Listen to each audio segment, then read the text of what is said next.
Another winter storm brings downpours and hail to the county, washing out some restaurants' plans to reopen for the first time in months. Why they aren't letting this setback dampen their spirits. As the Petco Park vaccine site deals with another day of long lines, the county gets ready to ease the gridlock with a new location in the North County. The goal the county has for daily doses. Plus, a North County hotel is condemned following months of code violations and citations. Our Team 10 investigators look into the recent calls that saw the county deem the building unsafe for people to live in. ABC 10 News starts now with breaking news. That breaking news at the border, where first responders have pulled several people from high water in a trench in San Ysidro. Good evening. I'm Kimberly Hunt. And I'm Steve Atkinson. Sky 10 is flying overhead right now. We have learned that there were at least 7 people in the water. Fire officials say that 1 person has died. 3 were taken to the hospital. We have a crew on scene. We'll continue to bring you new developments on this breaking story as we get them. Today's storm dropped heavy rain and hail around the county. It's beginning to taper off tonight. ABC 10 News meteorologist Angelica Campos is joining us with a look at the current conditions and how much rain we've gotten so far. Angelica. Hi, Kim. Yes, about 1.5 inches in Oceanside, and the latest reports came in at 4 o'clock. So we'll have to check and see if a few more, or if we've gotten a little bit more than what you're actually seeing on camera. In Fallbrook, just over 1 inch, as well as Santee, almost 1.5 inches there. Point Loma, 1.3. San Diego getting close to that inch. In Chula Vista, 0.89. So definitely substantial rain, enough to create problems, which is exactly what it did overnight and early this morning. Now what you see is what's left of the storm. Most of its energy has moved off to the east, but there's still some snow falling in our mountains. Our winter weather advisory just expired at 6, and there's no longer a flood watch, so certainly conditions are looking better. The only areas of showers are actually snow showers in Mount Laguna and to their south and east, but the rest of the county looking much better and much drier. We can still see a little bit of green over the ocean, and that's basically a few showers that will be developing in the wake of this system, but the brunt of it, the heaviest rain, will continue pushing off to the east. I'll show you what to expect this weekend and when we'll see a warm up. All right, Angelica, today's storms also dampened plans for businesses to reopen outside now that the governor has lifted that stay-at-home order. Our ABC 10 News reporter Jared Aaron spoke to business owners in Little Italy who can't seem to catch a break. Just when it seemed like there was a ray of hope, maybe even a glimmer of sunshine for business owners, the storm clouds moved in, quite literally. Right now it's raining a little bit in Little Italy. Earlier, a downpour covered this street, and all of these people trying to rebuild patios and outdoor dining areas now that they can welcome customers back. But they tell me they are determined to find a rainbow at the end of this storm.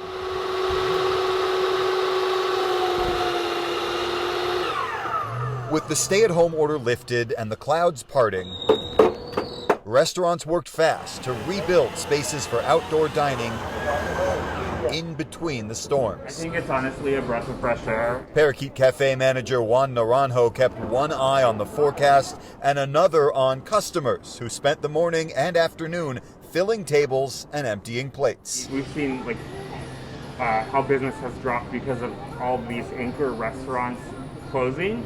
So we're just excited to see people come back, and a lot of people are excited as well. Other restaurants plan to open Saturday, giving the storm a little more time to pass and themselves more time to prepare. At Liberty Station, the outdoor gym at the Point Loma Sports Club kept people dry while rain and hail fell. Last night, the tent originally started here. Monday's storm blew the tent down. They've since rebuilt, reinforcing the structure and learning lessons from the storm to make sure they stay open for the long haul. The latest challenge in a year full of changes. We had a lot to do, but actually so many of the members of the community helped us out, moving all the equipment and getting the tent back up. So it was actually really awesome to see everybody come together. Despite the rain, despite everything they've been through over the last few months, there is a sense of excitement and optimism here in Little Italy that the worst has passed. One business owner told me it feels like life is returning to this area, and now they hope a flood of business comes with it. In Little Italy, Jared Aarons, ABC 10 News. Hoping they all have a great business weekend. You can keep up with the changing weather and stay ahead of next week's storm with the ABC 10 News app. You can find it for free in the App Store. Long lines of cars clogged streets near Petco Park again today, with San Diegans anxious to get the vaccine. It's part of the reason the county is launching a third vaccination superstation, this time in the North County. Supervisor Nathan Fletcher told ABC 10 News reporter Jennifer Kastner they hope to administer 1,000 vaccines on Sunday when it opens. The county wants to start with 1,000 shots a day, but will eventually aim to do 5,000 a day like the other superstations. North County's first vaccination superstation is set to open to the public Sunday at Cal State San Marcos. We know that there are communities in North County that have been hit very hard by COVID, and we're placing our vaccination sites closest to those communities most impacted. Friday, County Supervisor Nathan Fletcher told ABC 10 News that the county-sponsored site will be open to the public with appointments. We literally made the decision less than a week ago. Scott Gross with the university said the site will be in the campus sports center. It'll be the county's third superstation, following the Chula Vista site, which opened last week, and the downtown Petco Park site that launched the week before. Since the new site is inside, the county is less concerned about the impact future storms could have after wind and rain halted operations downtown earlier this week. This is a walk-up site as opposed to a drive-up site, and it'll all be indoors. While the county is eager for it to open, it wants the public to know that it's still at the mercy of the state for getting more vaccines. There's no telling when they'll arrive and how many we'll get. The good news is people really want to get the vaccine. The bad news is we don't have enough vaccine and enough appointments. And so I know people are frustrated, hitting refresh, and there's no appointments available. You know, we're doing everything we can with the vaccines we have, and we certainly hope the supply increases. Next week, the county hopes to open a fourth superstation somewhere in East County off the 8 freeway. Details are being finalized. Jennifer Kastner, ABC 10 News. You can find a link to make an appointment as well as parking information on our website, 10news.com. You'll find it in the Resource Center. And we know there are a lot of questions and different experiences with the vaccine rollout. Our ABC 10 News in-depth team is committed to tracking down answers and sharing your stories. Just send us an email to tips@10news.com. One of those questions is whether employers can require their workers to get the vaccine. Some are considering it. So we asked a legal expert who says that California law does allow companies to enforce a vaccine mandate with some caveats. The discrimination statute requires that you accommodate medical conditions and disabilities that suggest a vaccination would not be warranted. 2, you have to accommodate bona fide religious beliefs. Legal analyst Dan Eaton says that workers that claim a religious exemption should know they will have limits. Companies will likely try to work with you by offering you a different position or requiring you to wear PPE at the job site. But if companies see those alternative options as an undue hardship, or if you turn down what they're offering, they may be allowed to fire you. Johnson & Johnson says its COVID vaccine is shown to be 66% effective in preventing moderate and severe disease.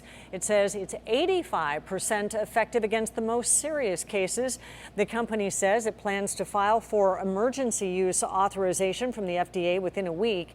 Despite a lower efficacy rate than Pfizer or Moderna's vaccines, this one is less expensive and is just a single dose. The U.S. government has already contracted to buy 100 million doses. The county's 14-day rolling average for positive cases is back down to 9% today. That's because just 6% of all tests reported today, about 1,600, came back positive. Our total is now above 234,000. There were 37 more deaths reported today. More than 2,500 San Diegans have died from this virus. The EDD says it's processed nearly all 1.6 million claims backlogged since September. Even so, 1 million Californians are still waiting because they need to confirm their identities with the EDD.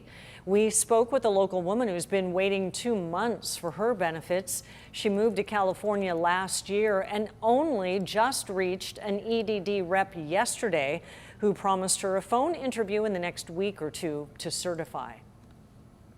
I guess I'm gonna have to carry my phone around and leave it on vibrate or something when I'm in a place where I shouldn't have my phone. The worker warned her to not miss the call when it comes. The EDD says it's now processed more than 19 million claims during the pandemic. That's more than 5 times the amount it did in 2010, in the height of the Great Recession.